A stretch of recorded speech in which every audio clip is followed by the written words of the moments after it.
හරි ඊළඟට මේ ෂෝට් මොඩල් එක තියෙනවා මේක ටිකක් දිග මොඩල් එකක් මේකේ මම මේ එක්සැම්පල් එකක් එක්ක යන්නම් මේ එතකොට තව හොඳයි කියලා හිතනවා එක්සැම්පල් එකක් එක්ක යන්නම් මේකෙදි කියනවා මේ එක්සැම්පල් 1 එකේ මේ ෂෝට් මොඩල් එක කරන්නේ මේකෙදි කියනවා මේ අ, අ, මෙතන කියනවා කොහොම හරි මේ ඩිමාන්ඩ් එක මේකේ 6000 කියලා කියනවා හරි මේ ෂෝට් මොඩල් එකේ තියෙන අදාළ අර ඉන්වෙන්ටරි එක තමයි මේ තියෙන්නේ ඩිමාන්ඩ් එක 6000 කියලා තියෙනවා ඊට පස්සේ ඉන්වෙන්ටරි මැක්සිමම් එක මෙතන වලට පේනවා මේ පල්ලෙහාටම ගිහිල්ලා තියෙනවා මෙතන මේ ඇත්තටම කොස්ට් එකක් වෙලා තියෙන්නේ මෙතන මේගොල්ලන්ට ඉන්වෙන්ටරි එකේ අර ඩිමාන්ඩ් එකක් තිබ්බට හරියට ඒගොල්ලන්ට මේ ස්ටොක් එක ඒගොල්ලන්ට ෆිල් කරගන්න බැරි වෙලා ඒගොල්ලන්ට බාණ්ඩ ටික දෙන්න බැරි වෙලා තියෙනවා මෙන්න මේ මෙතන මේ යටට ගිහිල්ලා තියෙන්නේ ඒ ටික තමයි අතන මේ පෙන්නන්නේ. ඒ කියන්නේ මේක කොස්ට් එකක්.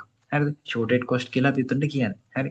ඒ කියන්නේ අර ස්ටොක් එක මේ මිනිස්සු කට්ටිය කියන්නේ කස්ටමර්ස්ලා ඉල්ලනවා ඒගොල්ලන්ගේ ස්ටොක් එකෙන්. හැබැයි ඒගොල්ලන්ට දෙන්න ස්ටොක් නැහැ. ඉතින් ඒක තමයි අතන මේ පල්ලෙහාට මේ ගිහිල්ලා තියෙන මෙතන මේ තියෙන ඇත්තම මේ වියදමක්. හැබැයි මෙතන ස්ටොක් එකක් මේ නැහැ ඒගොල්ලන්ගේ. ඒතර එතනයි අර ඩිමාන්ඩ් එකක් මෙච්චර තියෙනවා කියන එක තමයි පෙන්නන්නේ. කොහොම හරි ඒගොල්ලන්ට ෆිල් කරන්න මේ ආපු ඉන්වෙන්ටරි එක ෆිල් කරන්න වෙන්න පුළුවන් වෙන්නේ මෙන්න මේ සම්පූර්ණ T එකක් ගියාට පස්සේ. හරි. රයිට්. ඒතර මෙතන පෙන්නලා තියෙන්නේ ඒක. ඒතර මෙතන ඩිමාන්ඩ් එක 6000 කියලා දීලා තියෙනවා. ඊට පස්සේ මෙන්න මෙතනට එනකන් T1 කියලා ටයිම් එකක් තියෙනවා. එතනින් පස්සේ කියන්නේ සම්පූර්ණ බිඳුව වෙනකන් හරි. සම්පූර්ණ බිඳුව වෙනකන් T1 වෙලා තියෙනවා. බිඳුවෙන් පස්සේ ආයේ T2 එකක් තමයි වෙලා තියෙන්නේ. T2 එකෙන් පස්සේ තමයි ආපහු ඉන්වෙන්ටරි එක ස්ටොක් එක ෆිල් කරන්නේ. හරි. ඒතර මෙතන ඉන්වෙන්ටරි මැක්සිමම් එක තියෙනවා. මෙතන S එක තියෙනවා. මේක අහන්න මේ සම්පූර්ණ queue එක. දැන් අපි හොයන්න ඕනේ මෙන්න මේ queue වලින් queue කියන්නේ මේ සම්පූර්ණ ස්ටොක් එක මෙන්න මෙච්චර ප්‍රමාණය තමයි මේ queue කියලා කියන්නේ. ඒතකොට අපි queue එක තමයි අපෙන් අහන්නේ. හරි. එහෙනම් queue එක හොයන වැඩේ තමයි මේක කරන්න යන්නේ. ඒතකොට මේක එහෙනම් maximum unit level එක අර වගේම ගන්නවා. IM එක ඊට පස්සේ minimum unit level එක 0 එක එකතු කරලා දෙකෙන් බෙදලා average unit level එක අරන් තියෙනවා. හරි. ඊට පස්සේ holding cost per item per month එක අරන් තියෙනවා. මෙතන දීලා තියෙනවා holding cost එක month එකකට දීලා තියෙනවා මේකේ 720යි කියලා. ඊට පස්සේ ඒක වැඩි කරලා තියෙනවා 0.05න්. හරි. ඒතර මෙතන 0.05න් අරගත්තේ මෙතන කියලා තියෙනවා ඔව් මෙතන තියෙන 0.05 කියලා තියෙන හෝල්ඩින් කොස්ට් එකක් තමයි මෙතන මේ කියලා තියෙන්නේ. මෙතන මේ 720 අරන් තියෙන එක හේතුවක් ඇති මෙතන මේ තියෙන මෙතන කියනවා cost to place one order of ice cream at once is මෙතන 12000ක් වෙනවා කියලා කියන්නේ and the cost of the 1 liter of ice cream is 720. කියන්නේ 1 ලීටර් එක ice cream එක 720 කියලා කියනවා. The cost of holding 1 liter of ice cream in the refrigerator inventory per month 100% of the unit cost. අන්න unit cost එකකින් 105ක් තමයි දැන් මේ unit cost එක දීලා තියෙනවා 720ක් 720කින් 105ක් තමයි මේකේ මොකක් වෙන්නේද මේකේ මේ හෝල්ඩින් කොස්ට් එක වෙන්නේ අර CH කියලා අපි ගත්තේ. ඒතර හෝල්ඩින් කොස්ට් එක වෙන්නේ මේකේ 720 105ක් ඒක තමයි මම හිතන්නේ මෙතන මේ අරගෙන තියෙන්නේ. ඔව්. ඒතර අරන් තියෙන්නේ ඒක තමයි 720 105ක් තමයි මෙතන අරන් තියෙන්නේ. ආයෙත් නෑ නේද එතන 0.5 ගණක් ඉන්න බෑ නේද? 720 සෝරි මෙතන 105ක් කරන් තියෙන හරියට 720 105ක් මෙතන වැඩි කරලා තියෙන 720 0.05 වැඩි කරලා තියෙන 720 105ක් ගන්න එක තමයි මෙතන මේ කරලා තියෙන්නේ. හරි. එතකොට මේ තියෙන්නේ holding cost per item per month. හරි. එතකොට 36ක් වෙන එක item එකක් කෝල් කරන්න 36ක් වෙනවා රුපියල් 36ක් වෙනවා කියලා තමයි මෙතන කියලා තියෙන්නේ. එතන average unit rate එක මේකේ තියෙනවා. එහෙනම් holding cost per month එක වෙන්න for all items වලට මෙතන ගන්න 36 වැඩි කරනවා. අර average unit level එක. ඒතකොට 18යි IM කියලා එනවා. හරි. ඊට පස්සේ මෙතන duration of the holding items the inventory එකේ මේ තොග තියාගෙන ඉන්න T1 එකට විතරයිනේ. මොකද T2 එකේ තොග නෑ ඇත්තටම. එතන තියාගෙන ඉන්න cost එකක් නෑ ඇත්තටම. ඒතර cost එකක් වෙන්නේ තොග තියාගෙන තමයි cost එක තියෙන්නේ T1 එක. ඒ නිසා තමයි මෙතනදී T1 එකෙන් වැඩි කරලා තියෙන්නේ මෙන්න මේ holding cost per cycle එක මෙතන දෙන්නලා තියෙන්නේ. හරි. ඒතර මෙතන holding cost per month එක අපි අරන් තියෙනවා IM 18 කියලා. ඒක වැඩි කරලා T1 එකෙන් ඒ සම්පූර්ණ මෙන්න මේ cycle එකට T1 cycle එකට ස්ටොක් එක හෝල් කරගන්න ගිය වියදම තමයි මෙන්න මේකෙන් එන්නේ. හරි. හරි. ඊට පස්සේ 18යි IM T1 කියලා තියෙනවා. හරි. ඊට පස්සේ පල්ලෙට ගියාම මැක්සිමම් ෂෝට් ලෙවල් එක S එක කියලා මෙතන තියෙනවා. මිනිමම් ෂෝට් ලෙවල් එක 0 කියලා තියෙනවා. කියන්නේ මෙන්න මෙතන මැක්සිමම් ෂෝට් ලෙවල් එක S කියලා තියෙනවා. මෙන්න මෙතනට තමයි S කියලා කියන්නේ. මිනිමම් ෂෝට් ලෙවල් එක 0. කියන්නේ මෙතන මේ තියෙන අර අපිට බාන්න දෙන්න බැරි වෙච්ච ටයිම් එක අතර වෙච්ච ඉල්ල තියෙන ටොපේ තමයි මෙතන මේ පෙන්නන්නේ. මේ සෙට් එකෙන් පෙන්නන්නේ. හරි. කියන්නේ මෙන්න මේ ටිකෙන් පෙන්නන්නේ මෙන්න මේ ටිකෙන් පෙන්නන්නේ අපිට ස්ටොක් එක ෆිල් කරගන්න බැරි වෙලා අර කස්ටමර් ඉල්ලනවා හැබැයි අපිට කස්ටමර්ට දෙන්න විදියක් නැහැ. හරි. අන්නේ දෙන්න බැරි තොග ටික තමයි මෙන්න මේ ලෙවල් එකෙන් පෙන්නන්නේ. හරි. දෙන්න බැරි සෙට් එක. ඒතර ඒක වියදමක්නේ. අන්න එක තමයි මේ වියදම ගන්න තමයි මේක අරගෙන තියෙන්නේ. ඇවරේජ් කොස්ට් එක මෙතන ඇවිල්ලා තියෙනවා. මෙතනදී මේ විදිහට අරගෙන තියෙන ඇවරේජ් කොස්ට් එක ෂෝටඩ් කොස්ට් එක. හරි. ඊට පස්සේ ඒකත් ඒ විදිහට අරන් තියෙනවා. ඊට පස්සේ මොකද කරලා තියෙන්නේ shortage cost per item per month මේකේ කියලා තියෙන ෂෝටඩ් කොස්ට් එක item per month 64යි කියලා. ඒකේ ගාණ දීලා තියෙනවා 64යි කියලා. ඊට පස්සේ මොකද කරලා තියෙන්නේ ෂෝටඩ් කොස්ට් per month එක ඕල් item එකට අරන් තියෙනවා 64 වැඩි කිරීම. මෙන්න මේ අපේ ඇවරේජ් එක හොයාගත්ත යන්නේ ගාණ වැඩි කරලා අරන් තියෙනවා 32යි s කියලා. හරි. ඊට පස්සේ මොකද කරලා තියෙන්නේ ඊට පස්සේ මුළු ඩියුරේෂන් එකටම ගන්න මොකද කරලා තියෙන්නේ මේක T2 එකෙන් වැඩි කරලා තියෙනවා. ඒතර මුළු ඩියුරේෂන් එක ගන්න මෙන්න මේ සම්පූර්ණ T2 එකෙන් වැඩි කරන්න ඕනේ. ඒ T2 එකෙන් වැඩි කරලා ගන්න තමයි 32ST2 කියලා අරගෙන තියෙන්නේ. හරි. ඊට පස්සේ මොකද කරලා තියෙන්නේ හෝල්ඩින් කොස්ට් per cycle එක මෙච්චරයි ෂෝරින් කොස්ට් per cycle එක මෙච්චරයි ඕඩරින් කොස්ට් per cycle එක 12000 කියලා දීලා තියෙනවා. මේ තුනේම එකතුව තමයි total cost per cycle එක වෙන්නේ. මේ තුනේම එකතුව තමයි total cost per cycle එක වෙන්නේ. හරි. ඊට පස්සේ තුනේම එකතුව අරගෙන තියෙනවා. ඊට පස්සේ කොහොම හරි මේකේ Q හොයාගන්න ඕනේ.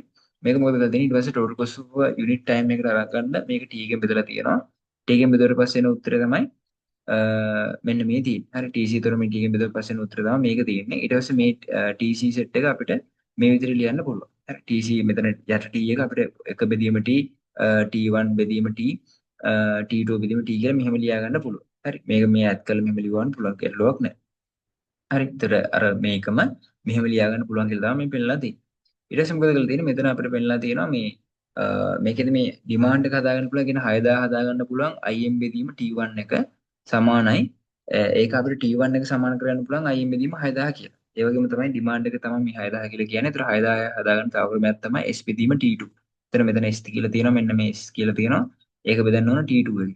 එතකොටත් තියෙනවා මොකද්ද 6000 ඩිමාන්ඩ් එක එතන. ඒතර එතන T2 අපිට උත්තර කරගන්න පුළුවන් මේ වගේ. ඒ වගේම තමයි 6000 ගන්න පුළුවන් Q බෙදීම T එකෙන්. හරි. සම්පූර්ණ මේ Q බෙදනවා T එකෙන් එතනත් අපිට ගන්න පුළුවන් ඩිමාන්ඩ් එක 6000. මේ තියෙන 6000 හැදෙන විදි ටික තමයි උතන පිළිලා තියෙන්නේ. හරි. ඒතර මේ ටික මතක තියාගන්න ටික අමාරු වෙයි. හැබැයි මේ ටික හරියට කරගත්ත කියන්නේ ඒ ප්‍රශ්නේ ගේමක් නෑ. මොකද ප්‍රශ්නේ මේක එහෙම් පිටින්මනේ අහන්නේ. ඒතර මේ ස්ටෙප් ටික හරියට මතක නම් මේ උත්තරේ පඩපඩ ගාලා ලියන්න පුළුවන්. හරි. මේක ඇත්තටම නිකන් අමාරු වගේ පෙවුනට අර ලේසි පාර්ට් එකක් අර අමාරු වගේ පේන්නේ අර ස්ටෙප් ටික පාඩම් කරන්න බැරි එකක් තමයි ඇත්තටම අමාරු වුණොත් අමාරු වෙන්නේ. එහෙම නැත්නම් මේක පට්ට ලේසි මේ ගානක්. හරිද? හරි. එතකොට මේකේ මේ 6000 කියන්නේ මේ D එක හැදෙන විදිහ තමයි පෙන්නලා තියෙන්නේ. ඊට පස්සේ මොකද කරලා තියෙන්නේ? මෙතන T එක උක්ත කරගෙන තියෙනවා. ඒ T එක උක්ත කරාම මේ විදිහට හදාගන්න පුළුවන්. එහෙනම් T1 මෙහෙම, T2 මෙහෙම, T එක මෙහෙම කියලා හදාගෙන තමයි මෙතන තියෙන්නේ. ඊට පස්සේ මොකද කරලා තියෙන්නේ? ඊට පස්සේ ඔන්න T1 එකට මෙන්න මේක දීලා තියෙනවා. ඊට පස්සේ මොකද කරලා තියෙන්නේ මෙතනදී T1 බෙදීම T සමාන කරලා තියෙනවා. මෙන්න මේ ගාන. IM බෙදීම 6000 Q බෙදීම 6000 සමානයි IM බෙදීම Q කියලා. හරිද? එන්න මෙතනදී මේ විදිහට අරගෙන තියෙනවා T1 බෙදීම T සමාන කරලා තියෙනවා IM බෙදීම ඒ කියන්නේ T1 බෙදීම T කියන එක අපි දන්නවා ලියන්න පුළුවන් අපිට IM බෙදීම ඒ කියන්නේ T1 කියන එක අපිට ලියන්න පුළුවන් IM බෙදීම 6000 කියලා T කියන එක අපිට ලියන්න පුළුවන් Q බෙදීම 6000 කියලා හරි T1 කියන එක අපිට කියන්න පුළුවන් IM බෙදීම 6000 T කියන එක අපිට ලියන්න පුළුවන් Q බෙදීම 6000 කියලා ඒක සමාන කරන්න පුළුවන් අපිට 6000 මෙතන කැපිලා IM බෙදීම Q විදිහට ඊට T2 එක ලියන්න පුළුවන් S බෙදීම 6000 කියලා T එක ලියන්න පුළුවන් Q බෙදීම 6000 කියලා එතකොට 6000 කැපිලා අපිට ලියන්න පුළුවන් T2 බෙදීම T එක වෙනුවට අපිට ලියන්න පුළුවන් S බෙදීම Q කියලා. ඊට පස්සේ එක බෙදීම T වෙනුවට අපිට ලියන්න පුළුවන් 6000 බෙදීම Q කියලා. හරි. ඊට පස්සේ මොකද කරලා තියෙන්නේ? එහෙනම් මෙතන පෙන්නලා තියෙන්නේ sorry. ඔව්. හරි. ඊළඟ ස්ලයිඩ් එක මෙතන පෙන්නලා තියෙන්නේ අර T1 බෙදීම T එක අපිට IM බෙදීම Q කියලා දාන්න පුළුවන්. T2 බෙදීම T කියන එක අපිට S බෙදීම Q කියලා දාන්න පුළුවන්. එක බෙදීම T කියන එක අපිට 6000 බෙදීම Q කියලා දාන්න පුළුවන්. එහෙනම් ඔයාලට පේනවා මේ total cost එක අපි එක බෙදීම T වෙනුවට අපි දාලා තියෙනවා 6000 බෙදීම Q කියලා. T1 බෙදීම T වෙනුවට අපිට දාන්න පුළුවන් IM බෙදීම Q කියලා. T2 බෙදීම T වෙනුවට දාන්න පුළුවන් S බෙදීම Q කියලා. අපි මේ හදාගත්ත විදිහ තමයි මේ දාලා තියෙන්නේ. හරි. ඊට පස්සේ සම්පූර්ණ ෆන්ක්ෂන් එක ආයෙ ලියන්න පුළුවන්. මේක ඩෙරිවේට් කරන්න පුළුවන්. Q එක උක්ත කරලා අරගෙන මේ විදිහට sorry Q එක උඩට අරගෙන ඍණ විදිහට හදලා තියෙනවා. හරි. ඊට පස්සේ මොකද කරලා තියෙන්නේ? දැන් මේ විදිහට හදාගන්න පුළුවන්. බෙදීම එක උඩට ගත්තාම ඍණ විදිහට අපිට හදාගන්න පුළුවන්.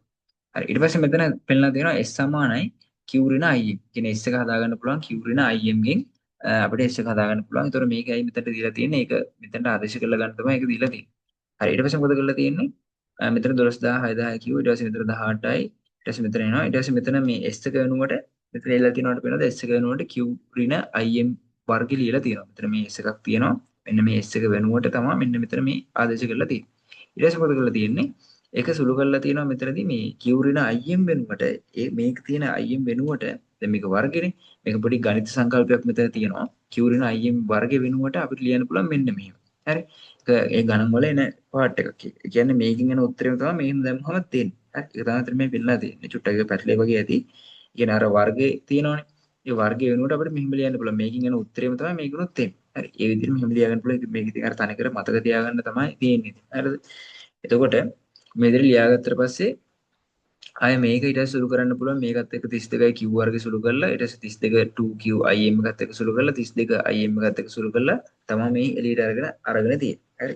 ඒක තමයි උතන කරලා තියෙන්නේ සුළු කිරීමක් කරලා තියෙන්නේ. ඊට පස්සේ මොකද කරලා තියෙන්නේ? ඒ විදිහට සුළු කරලා ගත්ත එක දැන් මේක මේ ෆන්ක්ෂන් එක මේක q සහ im අතර ෆන්ක්ෂන් එකක් වෙනවා. ඒතර මෙතනදී විශාලයන් දෙකක් තියෙනවා. දැන් මොකද කරන්නේ? දැන් අපි total cost එක minimum තැන බලනවා. මේක අපි ඉස්සෙල්ලම කරනවා එහෙනම් අය කියන්නේ කැමති එකක් කරන්න පුළුවන්. අපි ඉස්සෙල්ලා මේක දෙකක් ඩෙරිවේටිව් කරන්න අවස්ථාවක් වෙනවා අපිට. ටෝටල් කොස්ට් එක මුලින්ම ඒ කියන්නේ අපි මුලින්ම බලනවා Q අපි ඩෙරිවේට් කරනවා මුලින්ම. එතකොට Q ඩෙරිවේට් කරනවා නම් අපි IM නියතයක් කියලා විතරක් තමයි Q ඩෙරිවේට් කරන්නේ. ඊට පස්සේ ඔයා IM ඩෙරිවේට් කරන්න පටන් ගත්තොත් ඔයා Q නියතයක් කියලා හිතලා තමයි IM ඩෙරිවේට් කරන්න ඕනේ. ඒක තමයි මෙතන මේකෙදි තියෙන්නේ. හරි. දැන් මෙතන Q එක IM කියන විචල්යන් දෙකක් තියෙනවානේ.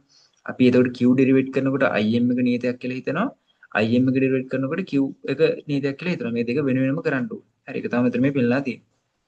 එහෙනම් මෙතන මුලින්ම කරලා තියෙන්නේ im එක තමයි මෙතනදී මුලින්ම ඩෙරිවේට් කරලා තියෙන්නේ. නම් මම මතක තියන්න im එක ඩෙරිවේට් කරද්දී q එක මෙතනදී නියතයක් වෙනවා කියලා හිතාගෙන තමයි ඩෙරිවේට් කරන්න ඕනේ. එහෙනම් මෙතනදී 18යි මෙතන මේ 18 තමයි අරගෙන තියෙන්නේ.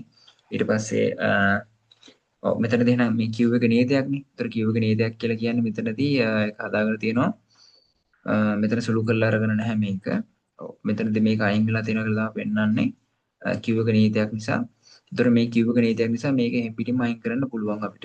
හරිද? q එක නියතයක් නිසා මේක එහෙම් පිටින්ම අයින් කරන්න පුළුවන්. එතකොට දෙන්න. ඔව්.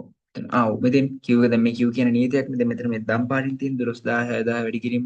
ඒතර මේක නියතයක් සම්පූර්ණ නියතයක්. ඒතර මතක ඇති අර නියතයකදී අර විචල්්‍ය පදේ නැත්තම් සම්පූර්ණයෙන් මෙහෙම් පිටින්ම අයින් කරනවා කියලා කතාවක් මම කිව්ව මතක ඇති එදා කැන්ටින් එකේ. හරිද? එතකොට මේකෙන් පිටින්ම අයින් කරලා තියෙනවා. අයින් කරලා මෙන්න මෙතන සෙට් එක තමයි අරගෙන තියෙන්නේ. ඒකේ im ගේ දෙක තමයි ඉස්සරහට අරගෙන තියෙන්නේ. 18 මේ විදිහට වැඩි කරලා අරගෙන තියෙනවා. ඊට පස්සේ මෙතන 64 අරන් තියෙන මේ im ඉන්නවා. ඒතර මෙතනත් Q නැති වෙලා යනවා. මොකද Q කියන්නේ මෙතන නියතයක් වෙන නිසා එයාව අයින් කරලා දානවා. ඊට පස්සේ මෙතන im ඉන්නවා. ඒ im ගේ අදාළ ඩෙරිවේටිව් එක අදාළ බලය ඉස්සරහට අරගෙන m සුළු කරලා අරගෙන මේක බිඳුවට සමාන කරලා උමම ගිහලා im උක්ත කරගෙන තියෙනවා මෙතනදී. හරි. im උක්ත කරලා මෙතන im සමාන වෙනවා 0.64යි Qට. හරි. මෙතන im සමාන කරන් තියෙනවා 0.64යි Qට. ඊට පස්සේ මොකද කරලා තියෙන්නේ? ඊට පස්සේ කරලා තියෙන වැඩේ තමයි දැන් අපි im සමාන 0.64 Qට සමාන කියලා අරන් තියෙනවනේ. ඊට පස්සේ මොකද කරේ? දැන් මේක Q එක උක්ත කරනවා im එක මේ නියතයක් කියලා හිතලා. Q එක උක්ත කරන්න ඕනේ මේ Q එක ඩිරයිවේට් කරන්න ඕනේ im එක නියතයක් කියලා හිතලා. එහෙනම් දැන් මොකද කරන්නේ? මේක අරගෙන තියෙනවා. ඍණ එක ඉස්සරහට අරගෙන තියෙනවා. එතන ඍණ දෙක වෙනවා. ඊට මෙතන im එක මෙතන Q එකේ ඉන්න හින්දා අරගෙන තියෙන Q එක මෙතනදී Q එකක් තියෙනවා අවුලක් නැහැ. මෙතන im එක නිල් පාටක නැති වෙලා තියෙනවා. මොකද im කියන නියතයක් නිසා. හරි. ඊට මෙතන Q ඉන්නවා ඒවා අරගෙන තියෙනවා. ඔහොම සුළු කරලා ඊට පස්සේ මේකත් ඩෙරිවේට් කරන තත්ත්වය ගන්න පුළුවන්. මේක ඩෙරිවේට් කරලා බිඳුවට සමාන කරන්න පුළුවන්. ඊට පස්සේ ඔක සුළු කරලා ඊට පස්සේ මෙතනදී අරගෙන තියෙනවා. මෙහෙම ගිහිල්ලා ඔක සුළු කරලා 32 වෙන්න සුළු කරලා ඊට පස්සේ මොකද කරලා තියෙන්නේ? මේ දෙපැත්තෙම Q එකකින් මල්ටිප්ලයි කරලා තියෙනවා. ඉතින් මේ මෙන්න මේ දෙපැත්තෙම Q එක මල්ටිප්ලයි කරලා තියෙනවා කියලා කියන්නේ Q වර්ගෙන් කියන්නේ වැඩි කරලා තියෙනවා. ඒතර මෙතන Q වර්ගෙන් මේක වැඩි කරා කියන්නේ මේ Q කැපිල ගිහිල්ලා මේ පැත්තේ Q අයින් වෙනවා කියන එක තමයි තියෙන්නේ. හරි. මෙතන දෙපැත්තෙම Q වලින් ගුණ කරන්න කියලා තමයි කියන්නේ මෙතනදී. ඒක තමයි සිස්ටම් එක. මොකද දෙපැත්තෙම Q වර්ග ඉන්න නිසා. ඊට පස්සේ මොකද කරන්නේ? සබ්ස්ටිටියුටින් එතකොට දැන් මෙතන කියන්නේ අර im එකට අපි අගේ ගත්තනේ 0.64 q කියලා.